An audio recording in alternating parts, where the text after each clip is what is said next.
Sobat Civic, bertemu lagi sama kami berdua di podcast Ngopi Kritis. Nah, hari ini kita bakal membahas apa nih? Nah, hari ini kita bakal membahas sesuatu yang sangat bermanfaat sekali tentunya. Tentunya sambil ngopi-ngopi santai ya. Iya, betul sekali. Tak lupa pula kita juga hadirkan narasumber kita yang hebat-hebat, yang luar biasa tentunya. Mungkin langsung saja kita panggil ya narasumber kita. Langsung saja kita panggil narasumber kita.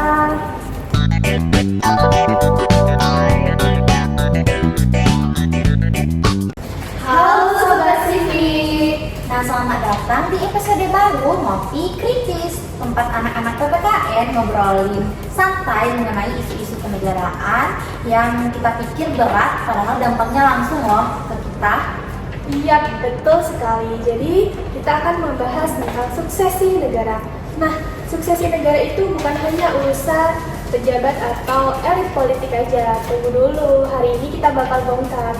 Kenapa kita? Iya, kita mahasiswa juga harus peduli soal ini. Karena gini ya, bayangin kamu ikut organisasi kampus, terus ketua kamu tuh demisional, terus nggak ada yang siap gantiin atau malah yang naik itu orang titipan, chaos nggak tuh? Nah, itu miniatur suksesi kekuasaan. Kalau di level kampus aja ribet nih, apalagi di level negara, dampaknya bisa ke harga bahan pokok, kebijakan pendidikan, bahkan bisa berdampak ke ruang berekspresi. Berarti bahaya banget ya. Dan kalau misalnya suksesi negara ini tidak berjalan dengan baik, bukan hanya dari sistemnya saja yang hancur, tapi juga dari kepercayaan publik.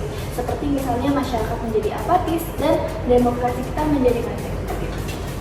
Nah, makanya hari ini kita bakal membahas secara tuntas tentang suksesi negara, mulai dari sejarahnya di Indonesia, tantangan modern, dan peran kita sebagai mahasiswa untuk mengawal proses ini.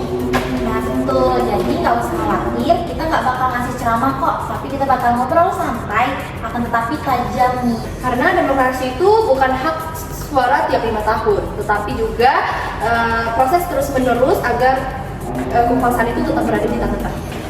Oke, nah kita udah bareng sama 3 narasumber kita, yaitu mahasiswa PPKN yang sangat-sangat luar biasa, yang kalau debat ini selalu panas.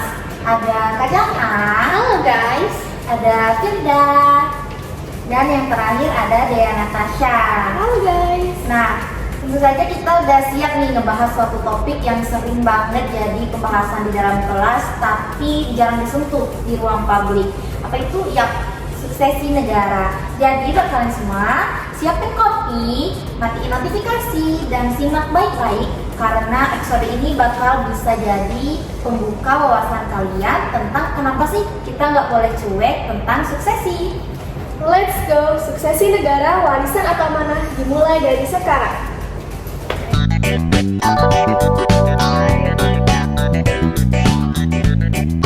Nah, kita langsung ke dasarnya dulu ya Kak Jam'ah. Menurut kakak apa sih itu suksesi negara? Suksesi negara itu adalah proses transisi dari kekuasaan dari satu pemimpin ke pemimpin lain. Nah, secara sah dan konstitusional. Nah, di Indonesia diatur dalam Undang-Undang Dasar 1945 pada pasal 7 tentang masa jabatan presiden. Betul, ini bukan hanya soal pemilu, tetapi juga sebagai pengganti presiden dikala ada kejadian mendesak, seperti misalnya presiden ini meninggal dunia ataupun ada presiden yang mengundurkan diri.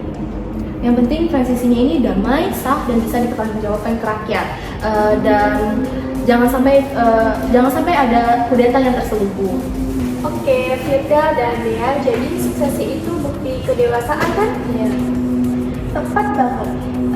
Negara yang tepat ini adalah negara yang menjalankan suksesi secara jelas dan menjalankan tanpa suatu intervensi.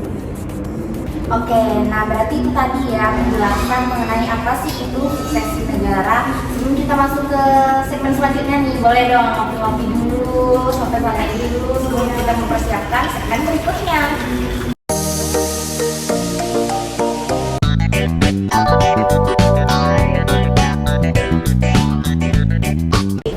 Oke, kalau misalkan kita lihat dari sejarahnya bangsa kita, Indonesia, Nah, menurut kamu, Firda, bagaimana sih suksesi kekuasaan jika kita tarik waktunya ke belakang pada saat itu? Awalnya Soekarno ke Soeharto itu bukan contoh ideal. Ada tekanan politik lewat supermeasure, tidak transparan dan juga tidak demokratis. Lalu Orde Baru, Soeharto menjabat selama 32 tahun. Praktis, nggak ada suksesi. Nah, baru di tahun 1998 lewat reformasi, rakyat memaksa transisi. Nah, sejak itu kita mempunyai pemilu yang dilakukan secara langsung, yang dimana presiden ini dibatasi maksimal 2 periode. Tetapi jangan lupa, tantangan baru pun juga muncul. Oke deh, jadi itu bisa dijelaskan lebih lanjut, misalnya seperti apa? Seperti isu dinasti politik, wacana 3 periode, serta rancangan rekayasa lewat MK ataupun undang-undang. Dan rakyat harus melek, jangan mau dibungkam lewat narasi stabilitas doang. Setuju. Nah, stabilitas itu emang penting sih, tapi bukan jadi alasan juga buat menunda suksesi.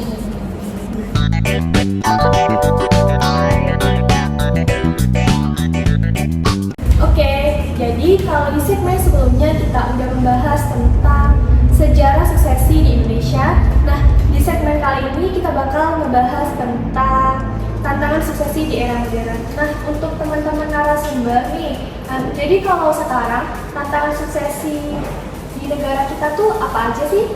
Nah, kalau aku ya, hanya dalam bentuk satu kata, yaitu oligarki. Nah, gimana elit politik dan ekonomi terlalu dominan dalam proses pencalonan. Ditambah informasi di media sosial, hoax bisa membuat citra sama pemimpin yang palsu, tapi meyakinkan. Kemudian banyak juga nih anak muda sekarang ini yang menjadi atraksi. Padahal kita ini justru menjadi suatu kunci dari perubahan. Tapi lihat masalahnya, seperti yang kita tahu nih, kan sekarang ini jalur masuk ke politik bisa ditembus ya. Karena kan partai sekarang ini penuh dengan patronase. Jadi harus dimulai dari mana? Dari literasi politik, pahami proses bukan hanya tokoh, dan bangun kultur demokrasi di lingkungan di sekitar.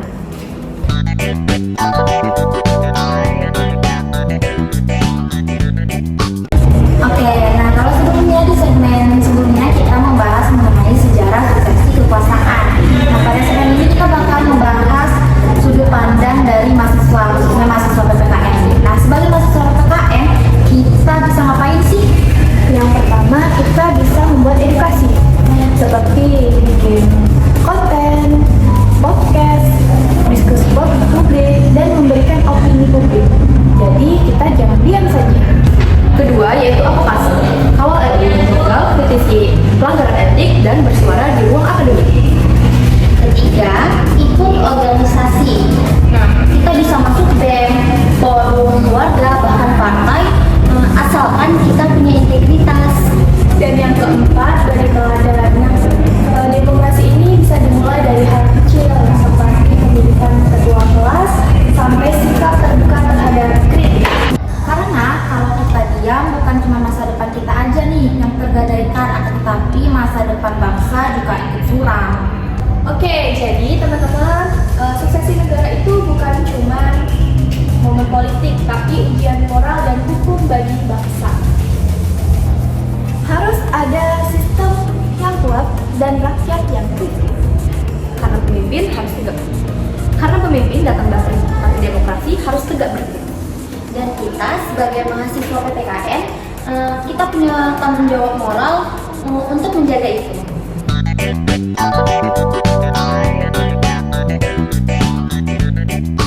Jadi jangan tunggu jadi pejabat dulu baru peduli. Mulai sekarang, mulai dari sini. Dan terima kasih udah dengerin podcast Ngopi Kritis pada episode kali ini. Dan sampai jumpa di episode selanjutnya. Bersama PPKN, kita jaga konstitusi. Salam PPKN, salam kritis. Sampai jumpa.